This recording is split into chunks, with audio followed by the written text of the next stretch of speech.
Hello दोस्तों, स्वागत है आपके अपने YouTube channel SS digital classes में, जिसमें हम आपको पढ़ाने जा रहे हैं आज न्यूमेरिकल।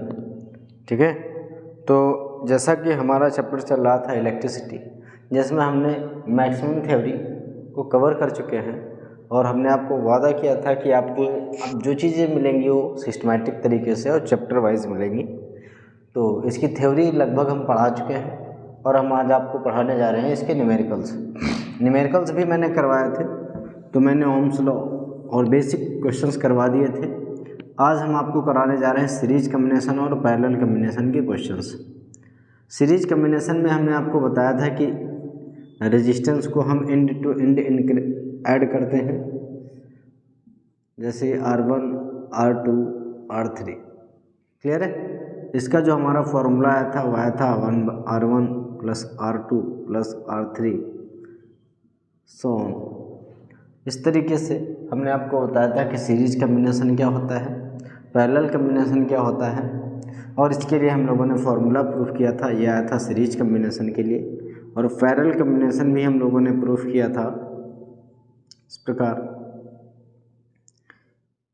इसके लिए हम लोगों ने जब प्रूफ किया था तो इसका जो फॉर्मूला आया था वह आया था 1/r equal to 1/r1 plus 1/r2 plus 1/r3।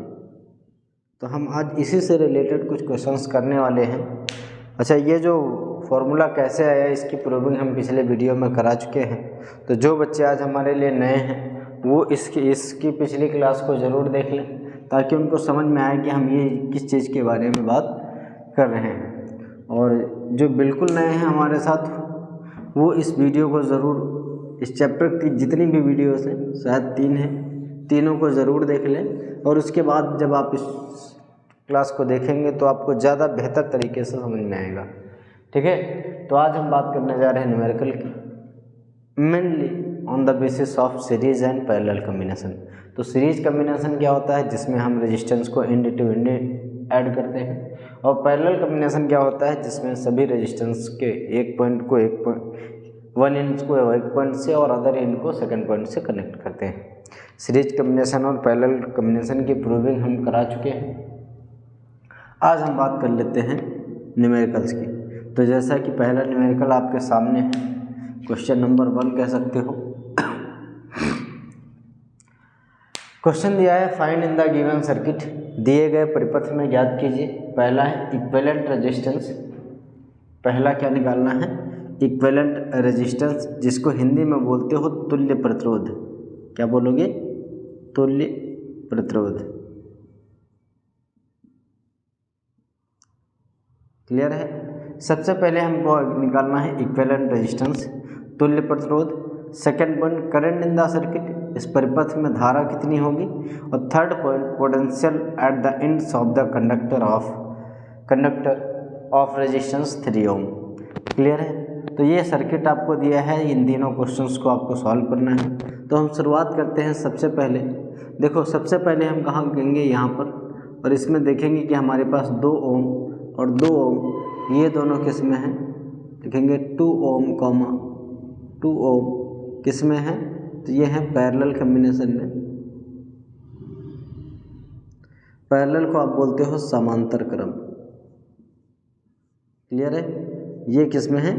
समांतर क्रम में है।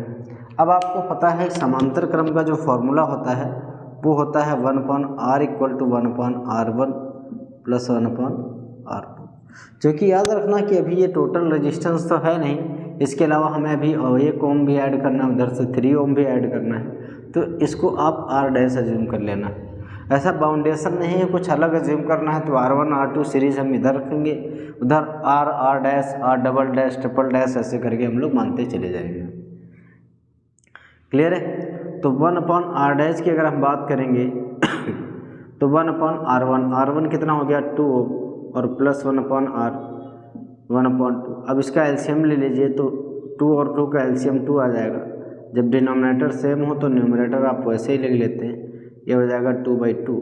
इसको कैंसिल करेंगे तो 1/r डैश इक्वल टू 1/1। तो r डैश इक्वल टू क्या आ गया, r डैश इक्वल टू आया 1 ओम। ध्यान दीजिएगा। अब अगर इस सर्किट को देखें हम, तो इसका रफ सर्किट बना लेते हैं फिर से। ये कुछ ऐसे बन जाएगा। अब ये आपने कहा कि दो पैरेलल में है, इनको हटा के हमने एक क्या लगा दिया, सीरीज में। और ये कितना है, ये 1 ओम है, ये भी 1 ओम है और ये 3 ओम है। क्लियर है। अब आपने क्या बताया कि 3 ओम 1 ओम व चाहे आप 1 ओम नाम दे दीजिए इसका या आर डैश नाम दे दीजिए, ये किस में है, ये है सीरीज में। क्लियर है। और सीरीज को आप बोलते हो श्रेणी क्रम।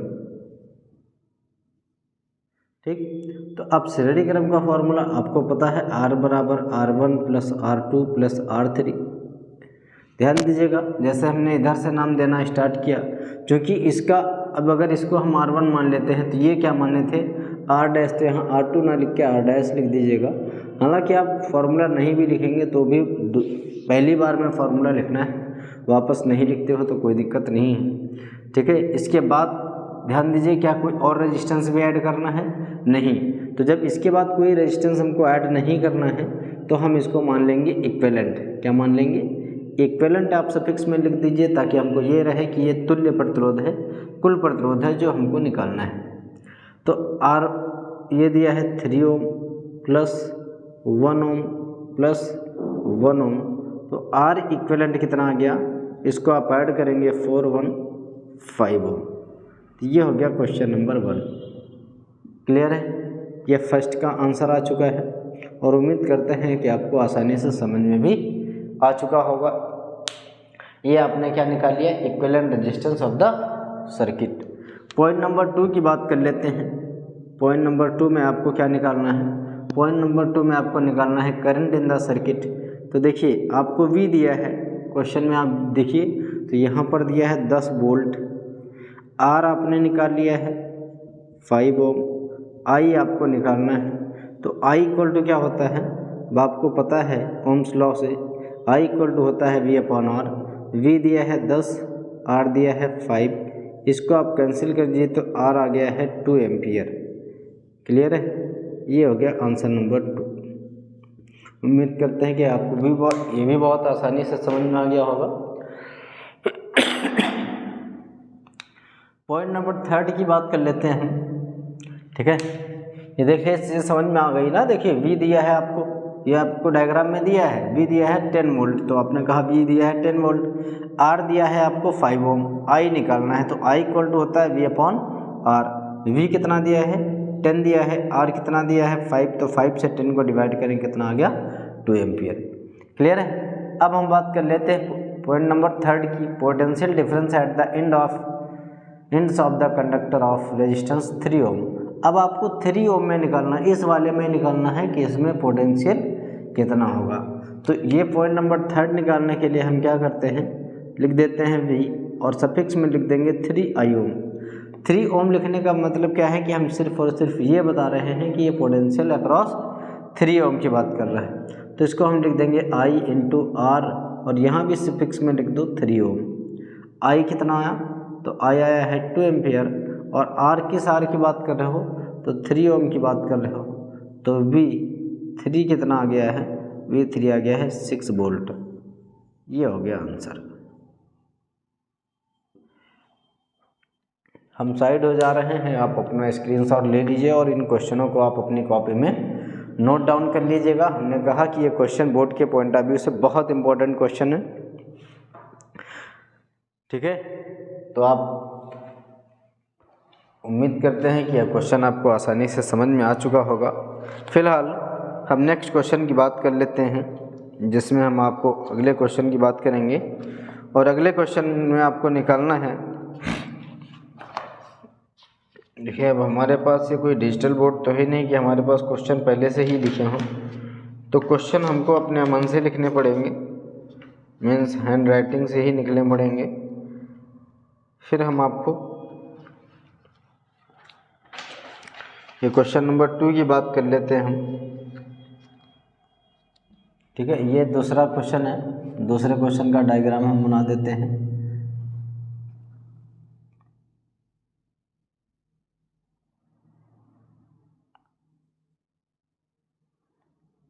अगर डिजिटल बोर्ड होता तो हमको भी वापस लिखने की ज़रूरत नहीं पड़ती, देखने की ज़रूरत नहीं पड़ती। हम आपको क्वेश्चन में लिखा हुआ देखते और इसको सॉल्व कराना स्टार्ट कर देते, क्योंकि क्वेश्चन तो हमको देखना ही पड़ेगा। तो बाकी जो लोग हमारे साथ नए जुड़े हैं, चैनल को सब्सक्राइब कर लें और बस वीडियोस देखते रहें। हम वादा करते हैं कि आप निराश नहीं होंगे हमारी वीडियोस को देखकर। फिजिक्स की क्लासेस के लिए सबसे बेहतरीन यूट्यूब चैनल हम आपके लिए लेके आए हैं। देखिए क्वेश्चन नंबर 2 है, इसमें भी आपको निकालना है इक्विवेलेंट रेजिस्टेंस निकालना है, ठीक है, और टोटल रेजिस्टेंस और इक्विवेलेंट रेजिस्टेंस निकालना है, इक्विवेलेंट रेजिस्टेंस और करंट इन द सर्किट निकालना है।